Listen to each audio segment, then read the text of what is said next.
Hello and welcome back to Parenting Uncovered. We are Dave and Ashley Willis, and you guys, we are so excited that you're coming back to hear another episode. And today we are talking about something that maybe a lot of parents aren't comfortable talking about, but we know from the statistics, we know from personal struggles, and we know just from raising kids that it's something we need to talk about, and that is pornography. Yeah, this is a hot button issue. Teaching your kids about pornography, letting them know that this exists, and being the one to teach them that this is out there, so that you're not just reacting when they get exposed or when people are talking about it, or when some kid with the phone on the bus shows them images that they didn't want to see. Because a lot of times when kids are first exposed to pornography, they're not looking for it, it's looking for them. We just live in a world where it's out there, it's everywhere, it's pervasive. And chances are high that even if you're doing everything in your power to protect your kids, to, limit their technology, all those things, they're still going to be exposed to it before they leave your house. And that's a sad reality, but it's just something that you need to get out in front of, because when someone's first exposure to sex and sexual images are counterfeits that are going to put in their mind these counterfeit messages, they need to be able to come to you as the parent, and you be able to talk to them openly and honestly about sex, God's gift of sex, the way it's intended to be. It's to celebrate sex within marriage, but outside of marriage, these counterfeits like pornography, which objectify people, there's just nothing good that comes from it. And we know this, like Ashley said, from statistics. We know this from Bible verses. And I know this also from personal experience. I was one of those kids who was exposed to porn early. And this was long before the internet. I'm from the Stone Ages, but back when it was just, magazines and stuff. Yeah. But those images locked in my mind and really warped my thinking as it related to sex and just the sacredness of other human beings. And it was something we really had to work through, is that addiction really bled into the early part of our marriage and broke a lot of trust. And we had to work through that together. We talk a lot about that on our Naked Marriage podcast, how it directly related to our marriage. So we won't get stuck on that point, because this is about teaching your kids about it. But we do have a book. If you're struggling or your spouse is struggling, we have a book called The Counterfeit Climax, which goes into great depth about this issue, how to break free, how to reclaim God's gift for sex in your marriage. But we want to camp out in this episode specifically on how to protect our kids from it and how to teach our kids about it. Absolutely. And I'd love, sweetie, for you to share that stat, because I don't want to get it wrong, because you're more well-versed on this, because I want to give a plug for another book that's a great resource. And that book is one by Dave called Raising Boys Who Respect Girls. In that book, you do give a lot of information about pornography, especially how a lot of boys fall into, a porn habit or a porn addiction. But I just want to say, too, that this is increasingly a struggle that many girls are experiencing. Yeah, so absolutely. It's not necessarily gender specific. I believe the porn industry, there's stats on this, too. They have made a concerted effort to get more women lured in. This is true. And then magazines like Cosmo are perpetuating this as well, acting like, well, if you're not looking at porn and you're not self-pleasuring, what's wrong with you? Literally, what's wrong with you? You're not empowering yourself as a woman. This is the narrative. And I think that, if I was a young woman reading this, it would be confusing, because you're like, oh, I want to be empowered. it's good to be empowered, right? And so we really need to, as parents, again, get ahead of it. And I think first and foremost, we have to not have our head kind of under a pillow, well, I just don't want this to exist. They're my babies. I don't want to have to talk about this. And, I get that sentiment, but it's just the world we live in, sadly, but it's something that we can get ahead of. So what is that statistic about the first time that most kids are exposed to porn? Yeah, well, and the stats keep changing because the world keeps changing and the technology keeps advancing. Yeah. But the most recent I saw is average age of first exposure is somewhere around the age of 10. Yes. And 95%. Which we were in, both of us were exposed before the age of 10. Because how old were you? I don't think I was earlier than 10. So you weren't, were you about 10? No, I was like an early teenager, I think. Okay, I was like 8. But again, there was no internet. It was just a different time. But those images, as a kid going through puberty and all the hormones raging, and it just kind of created the perfect storm. And I know parents don't even want to think about their kids being tempted by these images, because it's hard for us to look at our children as sexual beings who have temptation and that stuff. But they definitely have curiosity. Your kids are curious. They're human.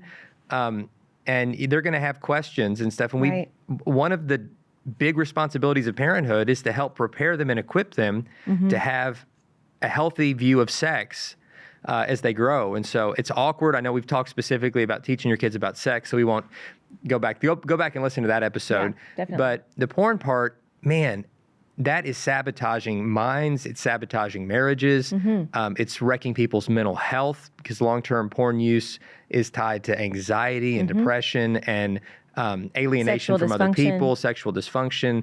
There's nothing good in the long term that comes from it. It's like a toxic drug. You know, you get a temporary high from it. Then the more you use it, the more desensitized you get. You have to keep going back to it in greater dosage just to feel kind of normal. And all the while, you're really, wrecking your brain, just like a chemical addiction would do. Exactly. So we've got to be mindful. So yeah, average age first exposure around 10, 95% or so see some form of pornography. Like an explicit image. Explicit image before they turn 18. Boys and girls. And so those images are locked in our head, and they leave deep and lasting impressions that create our expectations, that create insecurities in our own bodies and everything else. And so we've got to let our kids know, listen, this is fake. What you're watching is fake. We, on our Naked Marriage podcast, interviewed a former adult film actor whose name is Joshua Broom. That wasn't his performing name, but his real name is Joshua Broom. And he's now saved, following Jesus. He's a pastor. He's happily married, has kids. But he talks about that world, how they go to great lengths to create this artificial reality that is in no way indicative of what sex really is or really looks like. Or it's completely artificial, but it's teaching people that, well, this is how sex is supposed to look. Right. And it's completely sabotaging folks. And so that interview really was eye-opening for me. Well, it is eye-opening because I do think there's even among, Christians, there's been this narrative of like, well, if you're not, if it's between the husband and wife, no big deal. Or even with kids, like, you know what, they'll get over it. Like, they're just curious. They'll get over it. We have like two extremes. We have people who don't want to talk about it at all and think that their kid would never look at it. And then we have others where they just don't see it as a big deal. And so, again, we have to go back to what God's word says about it. And we know that Jesus, he said to look at a woman with lust, or you could say to look at a man with lust, is essentially infidelity. Okay. It's also, it's using that person. It's in a way that it isn't godly. Right. And so pornography, obviously is perpetuating this, and it's teaching bad habits. And so with all of that said, like I shared that I was 8 years old. Again, I was born in 81, and I grew up, like my formative years were in the 90s, but in the 80s. Okay. So this is like late 80s. I'm at a friend's house. She has older brothers. Okay. And so this is something as parents, be really kind of aware of this. Yeah, just be aware. What is the sibling dynamic with your kids' friends, okay? And I was over at the house, and I think our moms were actually in the house, and at some point, one of the little girls, who I think was a little older than me, just took that magazine out of curiosity and then like went behind the shed in their backyard and was like, hey, I want to show you something. And then we were all like, oh my gosh, disgusting. Like we were like, what is this? And I just remember, those images stick in your mind. It wasn't just naked pictures. It was actually sexual acts. Pictures of sexual acts. And I'm an 8-year-old then. Yeah, I had no idea. Like I didn't know what was happening, but I knew, like as a human being looking at nudity, looking at these sexually explicit images, they stick with you. And I just remember being like, what in the world? And so, and I was 8, and I grew up in a family, very cautious, very involved family. Parents who, heartbroken that I would be exposed to something like that. Sure. So I think sometimes, as parents, of course, we're doing everything we can to protect our kids. We're putting safeguards in place, but we do have to realize that sometimes it still happens, and it doesn't mean we're a failure. But I think the best thing we can do is get ahead of it, know that they're aware of it, so that we become that safe place. I remember years ago we were asked to speak to a youth group about this specifically. That's a hard word to say real quick. And anyway, I remember we had like a Q&A at the end of our sharing your testimony and talking about the dangers of porn and things like that. And we had one of the teenage boys, who I believe was probably 16 at the time, he raised his hand and he said, do you ever worry that you talking so openly about this to people like us is going to make it seem more enticing? And do you remember him asking that? Yeah, it was a good question. And it was a good question. And I get where he's coming from. And I think a lot of parents have the same thought. Right. I don't even want to put it in their head. Right. So if I pretend that it doesn't exist, right, then it's like it doesn't exist.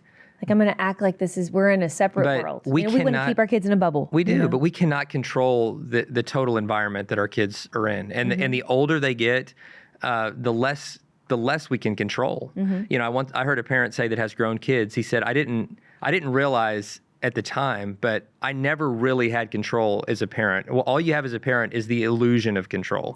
Yeah. And, you know, we have influence, but we really don't have control.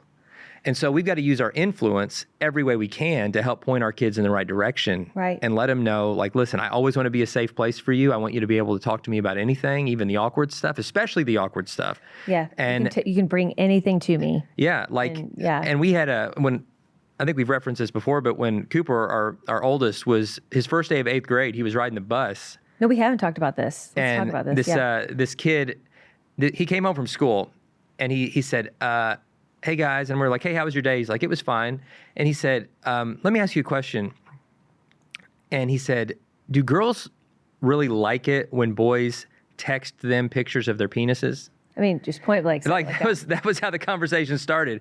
And so, you know, one thing we've learned in parenthood is like never look shocked. Even though you're completely shocked. Because that shuts the conversation down. Yeah. And so we're pretty good at acting in these kind of situations. At least in the moment. In the moment. And so we just said, well, buddy, no, they don't, but unpack that. Like, where's this coming from? And he's like, well, there were these boys on the bus, and they were taking pictures of their privates, and then, you know, trying to show people on the bus, trying to show me, and I like pushed the phone down. Like, man, I don't want to see that. And then one was laughing, and he said he was texting it to a girl, and he was laughing and saying, girls love getting pictures like this. Well, and the girls were texting their body images too. You know what I'm saying? And he was like, so is this normal? And we just like, buddy, listen, this is not good. It's not normal. In fact, it's illegal. It's actually considered a form of child pornography. And even those who are doing it, even if it's their own body, you can get in serious, serious trouble for that.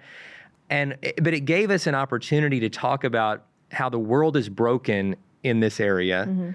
And, you know, technology has just amplified that brokenness. And our kids are growing up in such a confusing time. And our kids are having moments like this. And you need to just sometimes ask them, like, listen, has anybody ever shown you a bad picture on their phone? Or, I mean, just open the conversation and let them know that you're a safe place to talk about it. And don't freak out when they tell you that they have seen something, and just let that be a conversation starter to say, listen, you're in a world where people who are creating these counterfeit images or trying to get other people to send images of their own body, that's out there, and that's unfortunate, and that's sad, and I hate that you're having to grow up in a world where that even exists. But I just want you to know that God has a better plan. A better plan for you, a better plan for them. Your body is sacred. It is special. The gift of sex is sacred and wonderful and awesome. It's not dirty or bad. It's amazing, but it's powerful, and it's meant to be in marriage only, between a man and a woman for life. And any use of it outside of that, it always hurts people. And so everything God tells us to do is to protect us. It's not to limit us or steal our fun. It's to protect us.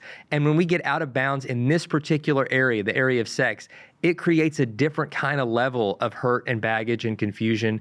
And that's why God is so serious about us getting this right. Now, if we make mistakes, He's there to forgive us, and we can embrace that grace. We never have to live in shame.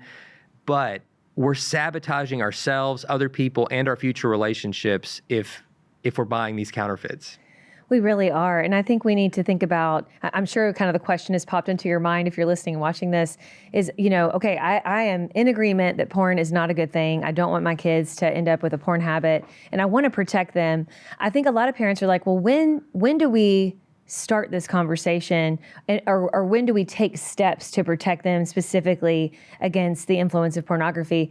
And I would say, like, I know for us in particular, you know, all of us watching this who have kids, we are raising digital natives. Like, they are exposed to technology. I mean, you might be one of the amazing parents who are able to stave it off for a while, and I commend that. And there's, like, we have another episode where we talk about this, about kind of prolonging that exposure.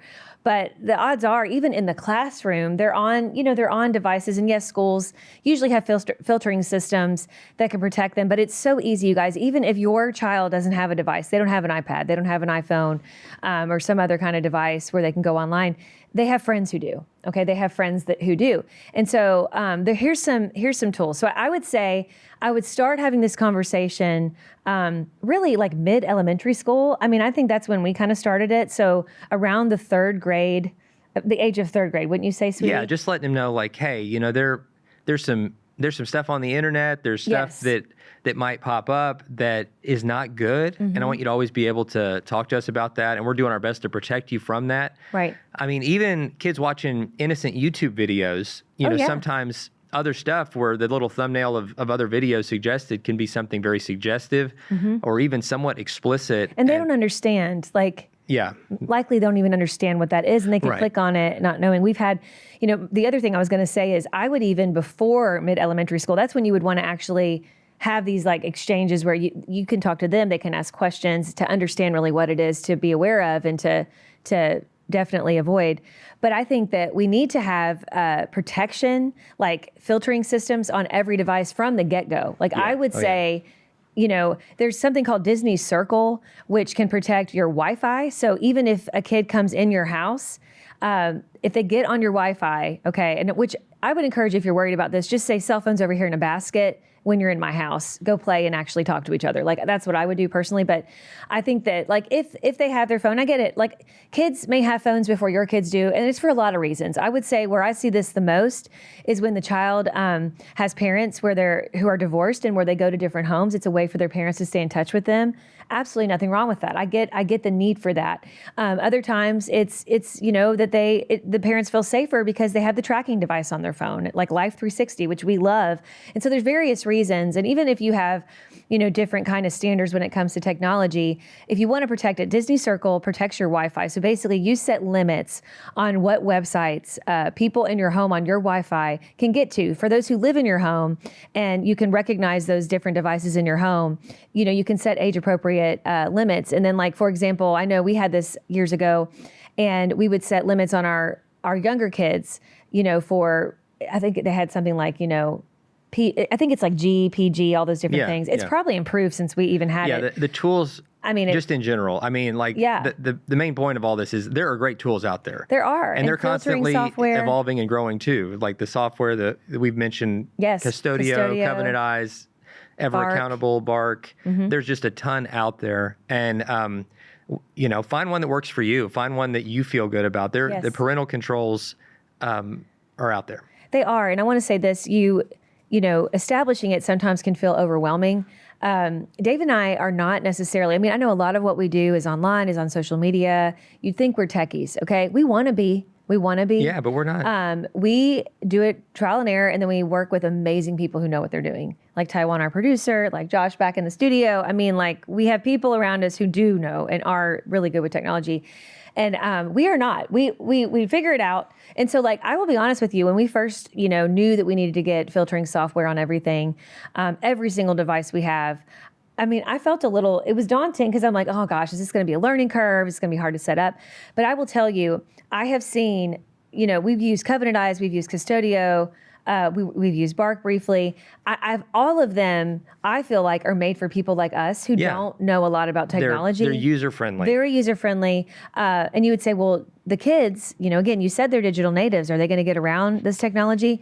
I would say possibly, but they alert you if they try to get around it. And that's when you have consequences in place where you're like, you deactivated the VPN network so that Custodio can monitor your things. I'm taking your phone, okay? I think we had that happen one time. He claims it wasn't on purpose, and I'm like, okay, but we're going to have a consequence. But I will say that most of the time, we get daily reports. Currently using Custodio, we get daily reports that say, here's not only anything bad that happened, but here's websites. You can look at everything they're looking at. But also, if they do go to a website that either is pornographic, or they try to go to a website that's pornographic, or shows weapons, or shows, you can set the limits. But like, I know drug, we don't want them looking at, obviously like drug websites or like anything that could be a danger to them. It'll tell us what it is. It blocks it from the kid, okay? It blocks it. But then it sends us an email saying, hey, we know. Be alerted. And it's just a good time to have a conversation. It's a great time to just have a conversation. And we've had, we've had some moments where there's been some searches where we're like, well, that was interesting, and we need to talk about that with them. And we don't try to make it a big deal because we want them to be able to come to us as a safe place where there might be consequences because there's natural consequences to our actions when we've set a standard, but that they're going to be in much less trouble when they're honest about it and come out with it and tell it, and we can have a conversation. If they try to hide it, the consequences are going to be worse. They're going to lose more if they're not going to be honest about it.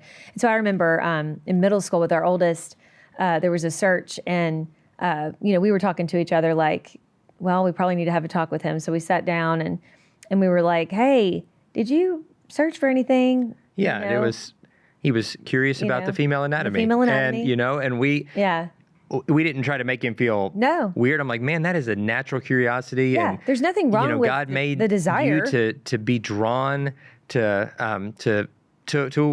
a woman. He's made you that way, and that's so that one day you'll have a wife, and there'll be a perfect place for you to just adore her. And but in the meantime, like you gotta protect your eyes, because when you're just looking at a woman in a way that it's looking at her like an object, it's being disrespectful to her, and it's kind of training your mind to see people as objects instead of a soul, a person created in God's image, and just let these be conversation starters instead of, if you freak out and just try to shut it down by freaking out, then they're not going to feel safe coming to you when they get temptation. And that's hard to do. Like we own the fact that it is hard not to freak out sometimes. Yeah. And I know the first time this happened as a woman and as one who, we had to recover from being in that pit and knowing the hurt that it causes. And how we've always taught our boys to adore and respect women, and that includes their bodies, like to not ever look at them as objects. And of course, it's okay to think a woman's beautiful and to be attracted. Yeah, obviously, there's nothing wrong with that. It's natural, but she's not your object. You just do with whatever you want to with your eyes, and your mind. And so we talked openly about this, and it was crushing. Do you remember? I mean, I really had a hard time the first time this search came up in custodial, like the filtering software did what it was supposed to do. I had to talk you off the ledge. You had to talk me off the ledge. And I'm so glad I had you, because I think that conversation would have gone differently. Yeah. And so, if you're married watching this, raising kids, lean into each other. If you're a single parent, I know we have a lot of single parents out there, have a trusted friend that you can talk to about this, and maybe both of you are on the same page about having this software, and call your friend before you have that conversation. Like, we need people in our lives that we can bounce things off of and know that we're not alone. And so, and maybe it's your family member. Like maybe you're, if you're a single parent, call your mom, call your dad, and be like, listen, I need to talk through this because I'm upset, And I think that it's just really important not to shut down the conversation, but to keep it going. So good. Well, guys, we end every episode same way. Dad joke from Dave and a fascinating fact from Ashley. That's right. Sweetie, what do you got for us today? Mine's uploading, so my internet's being slow. Why don't you share your All right, mine today is extra dumb, and which I always like. So, of course. What do you call a vehicle that can transform into a dog? I don't know. What do you call a vehicle that can transform into a dog? Carpet. Oh, carpet. That's one of the worst ones I've done. Wow. Do you have another one you want to share with us? I can't. Like, you want to try again? I'm trying to find my password. I can't get my internet to work. I'm like, no. Do you want to try again? Let me, you keep going with your dad joke because my internet's not working so I can see my fascinating fact. Yeah, well. Just a minute. Hold on. Go ahead. Did you hear that archaeologists have discovered that King Tut was actually a con man? No, I didn't know that. Yeah, he was running a pyramid scheme. Really? That was a good one. I like it. I like it when you work history into your dad jokes because then I feel like they are less dumb. They're always dumb. Okay. All right. Thank you all for your patience on my fascinating facts. So these are interesting. It says, and this is again from factretriever.com, in case you want to look at the long list. I don't share every single one of them, so go and look at this if you geek out on this stuff like me. It says, before World War I, parents typically dressed girls in blue and boys in pink because they viewed pink as the more masculine color and blue as more feminine. Really? Isn't that interesting? That is I fascinating. never knew that. And I wanted to share one more. And this is kind of sad, but also it just shows you how sometimes certain, groups that think a certain way about parenting and have certain philosophies can take something to the extreme. And this broke my heart. It said, as late as the 1960s, some parents were advised that their child by doctors that their children needed a lobotomy. Oh my gosh. Lobotomy. And it said the notorious doctor Walter Freeman conducted thousands of lobotomies, and many of them were on children. That's crazy. And I don't know, it didn't go into more detail, but to me, I guess it's like if they're dealing with maybe some kind of mental issue that, back then, a lot of times they would think, well, we just need to take out the bad part and hope that they recover or whatever. But we know how that all ended. So anyway, that's just really interesting. So with that, I know that's kind of a heavy one, but with that, I think when I read these kind of facts, it just makes me remember, take everything with a grain of salt. Right. Yeah. Okay? Experts aren't infallible. And get these so-called experts are going to make mistakes. Opinions and let it be rooted in the Word. Okay. You got to be rooted in the Word. And I know the Word doesn't talk about lobotomies, but it does talk about a lot about how to raise kids and how to show love and even with mental health issues. So let's not go to extremes and end up doing something we deeply regret. So good. Yeah. Well, hey, guys, thanks so much for tuning in. We appreciate it. Share this episode. I promise you, this one it's something people need to hear. They might not want to hear it, but this is what people need to hear. We're just trying to help protect the next generation from stumbling into stuff that's gonna hurt them. So thanks so much. We appreciate you. You can always reach us on Instagram at Dave and Ashley Willis. We love reading your messages and getting your suggestions and even your dad jokes and fascinating facts. Please send them. I'm excited to get some. Yeah. I'm really so excited. we appreciate you guys. We'll see you next time. Bye.